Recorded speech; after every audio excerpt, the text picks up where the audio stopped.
Hey y'all, welcome back to Katie on the Flip Side. I wanted to give you guys a little update on the hormone stuff that I talked about a little while ago. If you have no idea what I'm talking about, you might want to go watch that video first so you know what I'm talking about. I'll leave a little card right here. Basically, I've been dealing with some issues, symptoms, mood swings, brain fog, tiredness, like just things, lots of things. And part of that has been related to PMDD, which is premenstrual dysphoric disorder, and like the crazy, terrible, awful, no good, very bad irritability and like just everything that comes with that. So anyways, I explained it better in my other video. I'm not gonna go all into all of everything right now. But when I made my last video, I had just had my blood drawn and I had to do a 24-hour urine sample where I peed and put it in a little vial every 4 hours and sent it off to the lab to be tested. So they did a full hormone workup. I met with the doctor and got my results back today. And I just wanted to share with you guys as much as I can kind of like comprehend and go over. I've been home now and trying to process everything, trying to Google some things. I came home and I was honestly just like drained all of a sudden. I think it's one of those things that it's just like a lot to process. And so it was just like, I was like, I need to lay down. Like I can't even, not to mention that we just got back from a beach trip where we didn't get a whole lot of sleep and we're getting ready to go out of town again tomorrow. So I have like all kinds of paperwork here. I'm just going to tell y'all everything. This may be a really long video, but I'm just going to tell you everything because I just want to remember it and maybe it'll help somebody. Okay, so the first thing that he told me about was my cholesterol, which was fine. I get kind of confused about this with the good cholesterol and bad cholesterol and triglycerides. Triglycerides were fine. Total cholesterol was fine. My HDL cholesterol, which is the good cholesterol, was like a tiny bit low. And then my bad cholesterol was a tiny bit high, but like nothing to be concerned about. Like it was 105 and it should be less than 100, but just everything balanced out, basically normal is what he told me. My shoot, I forgot what it's called, but it's listed on this panel thing as HSCRP, whatever that means. Was high. It was 2.1 and it's supposed to be less than 1.0. And so he recommended that I start taking fish oil for that. I'm gonna have to turn this car on because it's getting hot up in here. So y'all excuse the air conditioning noise. And I'm sitting in the car because my kids are inside and they're insane and crazy and I wouldn't have been able to make a coherent video. My homocysteine was a little bit high, which indicates a deficiency in folate or vitamin B12, which is interesting because somebody had actually recommended, I think on my previous video, about starting to take vitamin B and vitamin D. And I have done that since I did this testing. So I have been taking that and I've noticed a huge difference in my mood just from adding in vitamin B and vitamin D. It's not like it fixed everything by any means, but it did definitely make a difference. And on the days when I don't take it, I can tell that I'm more irritable and moody and like a little bit more brain fog. So he did recommend that I increase my B vitamins. They looked at my fasting glucose. So I had fasted for 12 hours like overnight and then they took my blood in the morning and my glucose level was a little bit high. It was 112. He didn't seem too concerned about that. So we're not real worried about that right now. I think the other things are a little bit more concerning and he thinks that some of the things like the good cholesterol and bad cholesterol being a little bit high and a little bit low, and then the fasting glucose and all that being a little bit high, some of that is a little bit related to some other things, which I'll tell you about in a minute. So my A1C, which is like testing for the presence of diabetes, was fine. It's supposed to be less than 5.7 and it was 5.1, so that's good. My thyroid levels were all fine. So TSH is the main one and it was 1.55 and it's supposed to be between 1 and 2. My T4 was supposed to be in the range of like 1 and it was 1.1, so that was good. My T3, it was supposed to be like in the range of 3 is right in the middle and it's 3.2, so that was good. There's several other things on here about like thyroid peroxidase antibodies and IGF something or another. I don't know what all that means, but basically it was all in range, so we didn't talk anymore about it. They looked at white blood cells, red blood cells, hemoglobin, platelet counts, lymphocytes, neurocytes, monocytes, blah blah, all the blood cell stuff, the CBC panel, and all of that was completely in range and fine. My vitamin D was a little bit low, so the range for that is like 30 to 100. He said that the ideal range is really greater than 50 is what research is showing is ideal, and mine was 31. So technically, like on the little sheet, the reference range says 30 to 100, but he says he likes for it to be at least 50, and mine was 31. So that's also something I've been taking since doing this blood work several weeks ago, so hopefully that is getting better now too. All right, so that was all the blood sample stuff, and then on the urine sample stuff is where there were some concerns. And let me just tell you before I say this, because I've had several people ask about this, and in doing my Googling and stuff, there were like talks about perimenopause and like premenopause stuff. Pre? I don't know. Anyways, and he says that that does not appear to be a concern for me. These things appear to be related to just kind of like how my body is working right now due to a lot of different things. So first of all, my estrogen and progesterone they looked at first, and my estrogen was high, which I am on birth control pills, so that will elevate it. But he said, you know, it's kind of hard to like weed it out, but they do break it down in here by looking at like different types of estrogen, and some of this is like related to whether you're on birth control pills or not, whether you're in range. Okay, so my estrogen was high. It was 155.6, and the range is supposed to be 40 to 140. So he was like, estrogen is the one that can make you a little bit like on edge, and is that hormone. Like it adds a little bit of the like, I don't know. Like I just, forgive me if I misquote any of this. It was a lot to process, and I'm still kind of like trying to understand all of it. But it's basically estrogen kind of gives you the, that side of things. And then progesterone is the one that's kind of like, all right, hold on, calm down a little bit, just simmer down. So if that explains it at all in very non-medical terms, that's what I was told today. Okay. So estrogen was high, and then when you look at all the different like estrogen to progesterone ratios that they have in here, everything is listed as imbalance. There was one in particular that says like the target range is 0.5 to 1.5, and mine was 34.8.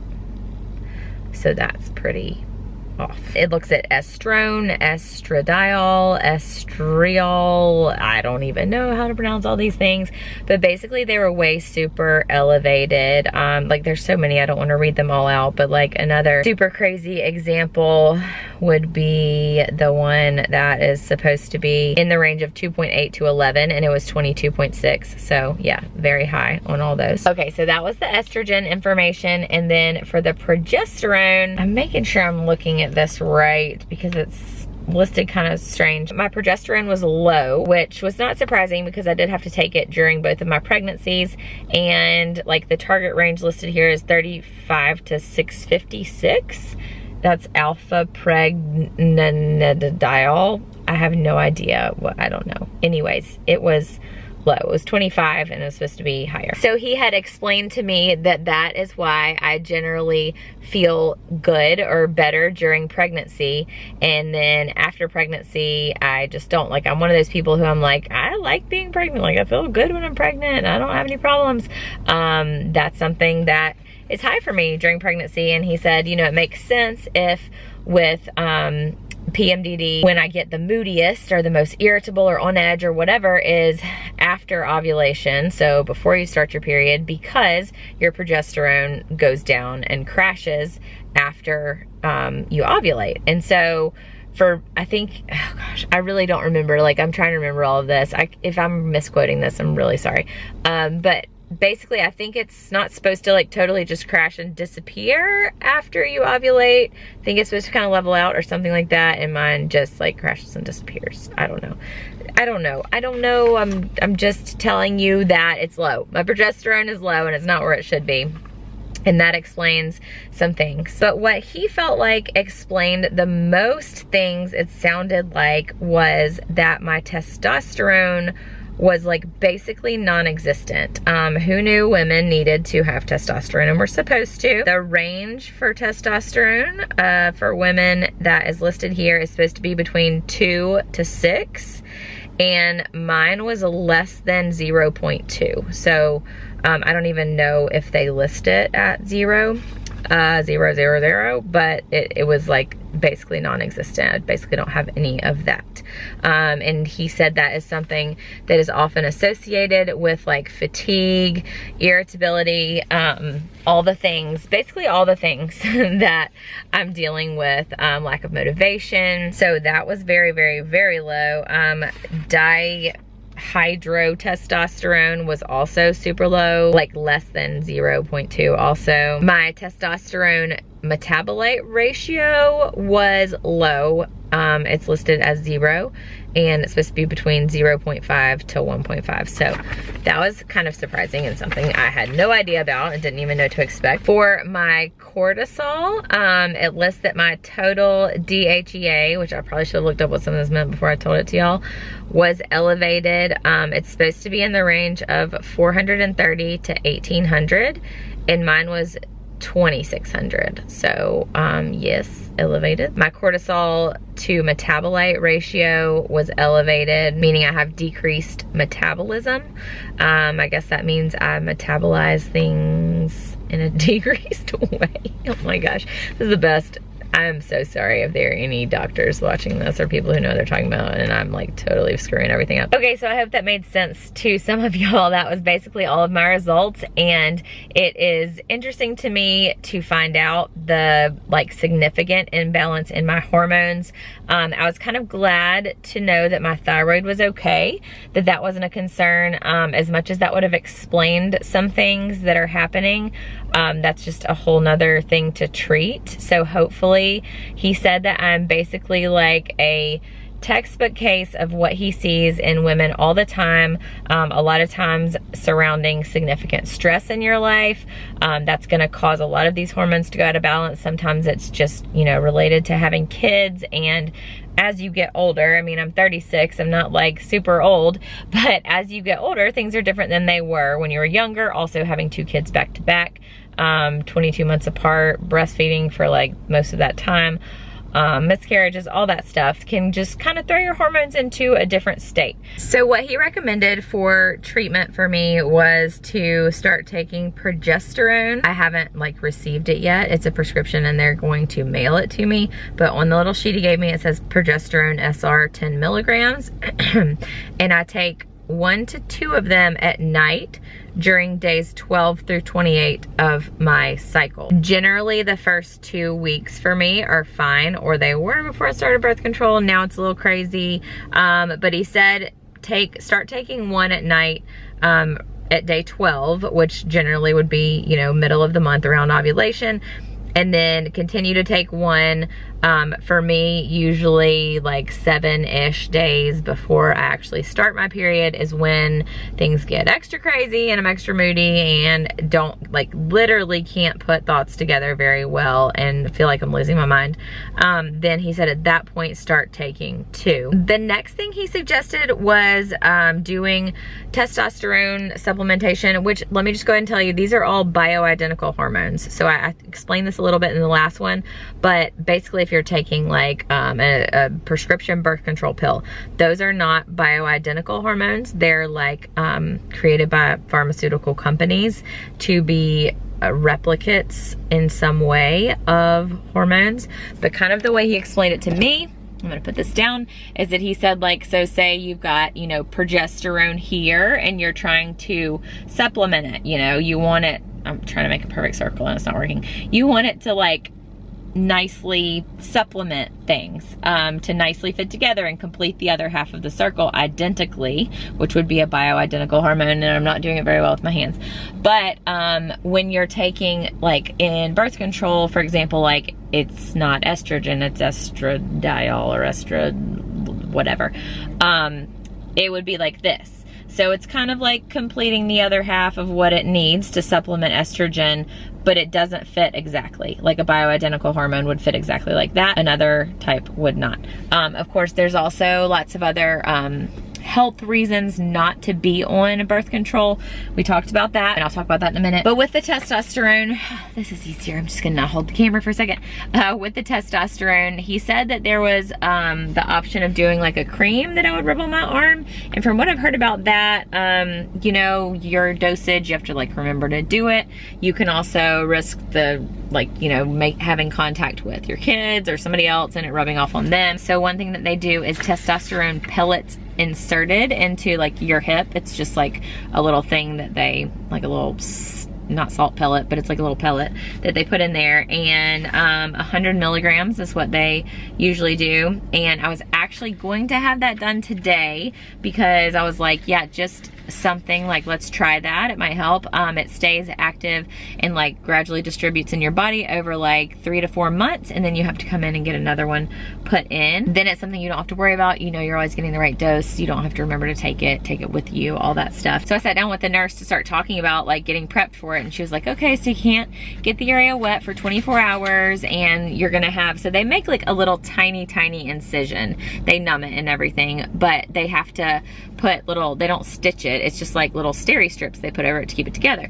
You can't do like physical activity for like 2 days, or vigorous physical activity for 2 days. And we're going to Great Wolf Lodge to go to a water park tomorrow. So I was like, oh shoot, I'm sorry. Like I didn't realize this was gonna be like a thing that I couldn't get wet for a period of time and all this stuff. So I'm waiting on that and getting that done next week, which maybe is a good thing. I don't know. I'd like to hear y'all's opinions on that. If you've had it done or have any experience with it, I would like to know. Because the more we started talking about it, the more I was like, oh my gosh, this is like a thing and I'm about to just do this today. Let me know if you know anything about that. So I'm waiting and getting that done next week. He has me supplementing vitamin D3 with K2, 5,000 IUs, take once per day. Fish oil, take twice per day, which was what was recommended for one of the things that I talked about earlier. A multivitamin that he gave me. Obviously you can get multivitamins anywhere, but the one that he recommended or gave me was this. It's Phytovite, and it's got all kinds of different vitamins in it, which does have the B12 and all of that stuff in it as well. Pure methylation, take 1 per day to lower homocysteine, which I think that has to do with my vitamin B12 or folate deficiency. That, and then he gave me, to help with the whole elevated cortisol thing, he gave me this called Pure Calm, and it has in it some different, like, it's all an herbal, like natural root extract of all different types. I don't even know what all they are, but this is what I took when I came home, because he was like, you know, go ahead and take one. He had said that I could take it in the morning, since that's when like my cortisol levels get elevated, or you know, in the afternoon, whatever time is stressful. So when I got home, the kids had been like cooped up all day and they were crazy, and so I was like, well, let me just go ahead and like take one of these and see how this works. And that's when I was just like, I cannot stay awake. So I'm feeling like this is probably something I'm gonna need to take at night to help with like getting better quality sleep and all that. So yeah, I'm gonna try that again tonight, but as of right now, I'm like, that cannot happen during the day because I'm not gonna be able to make it. He did recommend that I read the book Grain Brain. Colin and I both have some ADHD, and he talks about, this book talks about like cutting out gluten, which is interesting because I've been doing like lower carb, like I don't really eat a lot of gluten. I don't think, I don't necessarily look at things to see if they're gluten free, but I do not do carbs nearly as much as I used to. But then he also recommended this RG3 Brain Boost nasal spray. I did not actually get this today, but he gave me a little thing to read about it, and I'm really interested to see what it is. But he said it is super helpful for helping with like memory and focus, mental focus, all this stuff. And I really don't know anything about it, so I'm going to read up on this. He did recommend getting back to exercising, which, as y'all know, I did do a lot more exercise back in the fall and winter, and just have gotten off track and haven't done it as much. But he recommended high interval training, the HIIT training or whatever, for 15 to 20 minutes. He said don't go over that. He was like, if you're doing a beach body workout that's 30 minutes, that's fine.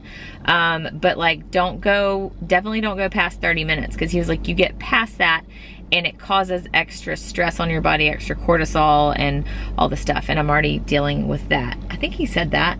I know he definitely said don't go over 30 minutes, but I don't remember if it was that he said it caused extra cortisol. I might be making that part up.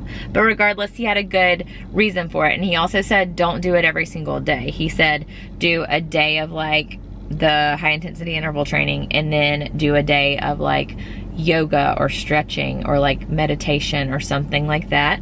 And then the next day do it the other way, which is good to hear, because I was stressing myself with all these people that are like, you need to work out 5, 6, 7 days a week and everybody needs that and that's great. And I'm like, oh my gosh, this is like, I'm like burnt out on this. I can't do this every single day. He also recommended eating a paleo type diet with lean meats, fish, veggies, nuts, seeds, apples, berries, and gluten-free grains, which is interesting because what I've been doing, like the eating plan that I've been doing, is like a basically kind of lazy keto. It's more keto than it is paleo. It's not at all like real keto. I just have fat, fiber, greens, and protein in every meal, and I try to limit carbs altogether, so like no grain, and I know there are good gluten-free grains, so I may look more into transitioning over to a little bit more of that type of diet, which he said will be better for my brain, better for my mental health and all that too. He said do not skip meals and avoid dairy and limit carbs. I'm like, no, but cheese, I really like cheese. So I'm gonna try to do that, at least cut back on my cheese a little bit. So that's where we stand right now. I'm going in next week to get that testosterone pellet thing put in, unless for some reason between now and then I change my mind and would rather just try the cream, but I really feel like it would be helpful. It obviously is the thing that stood out the most to me on the paperwork and to him as the lowest. And once I looked up like symptoms of low testosterone, I was like, oh my gosh, yes, this makes so much sense. And he was like, you should, after a week, be feeling like, oh wow, I like have energy again and I'm motivated again and I feel like myself again.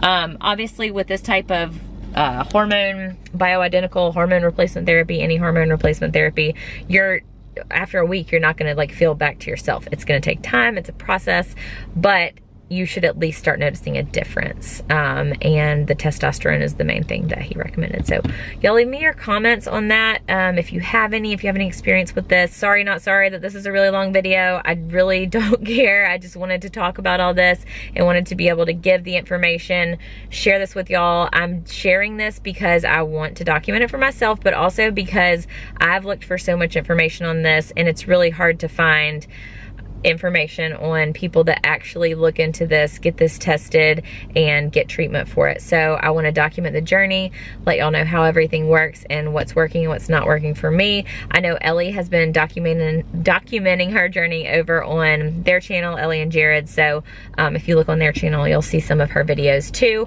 which her journey is a little bit different than mine. She does have some thyroid issues, and I don't remember if she had low testosterone also. So anyways, everybody's different, every person's different, and I'm glad that I have found somebody that I can have to, you know, look into things so thoroughly for me and be able to get them done. I'm a little bit nervous about starting any of this because I feel like with the things I've done as far as my diet changes and even getting on the birth control was literally, to be honest, hell for like the first 3 months of it, but I feel like finally in this last month it's leveled out a little bit. It has not completely fixed everything, but I feel like the week of hell and feeling like a horrible person is not really an entire week anymore. It's just a few days, and it's not like complete and utter horribleness. It's just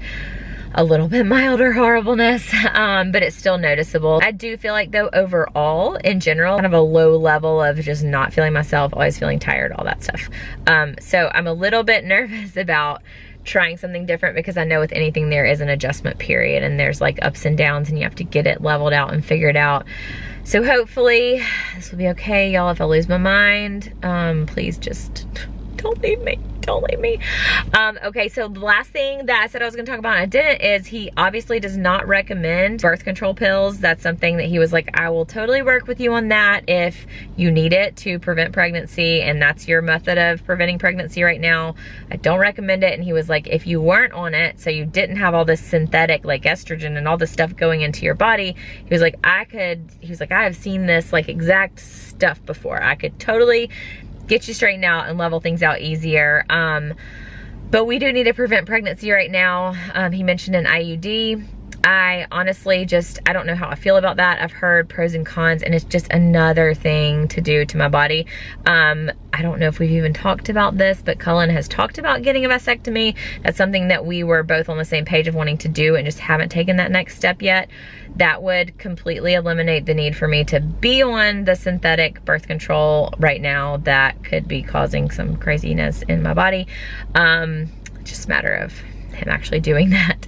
So I told the doctor today that that's definitely on the list. I want to get off of the birth control, but I honestly don't want to just like stop it today because I'd really rather not get pregnant right now. So that's on the list of things to work into this plan too. And then once either Cullen gets a vasectomy or I decide to get an IUD or whatever else, then we will cross that bridge and adjust whatever treatment we need to. There's just so many other health issues involved with oral birth control that I would rather not be on it if I didn't have to. So anyways, okay, really long video. Thank you guys so much for all your support and for being here through this whole video. I will keep you posted and keep you updated as the camera shut me off that I talked so long. I'll keep you updated as things progress. Thank you guys. See you in my next video. Bye.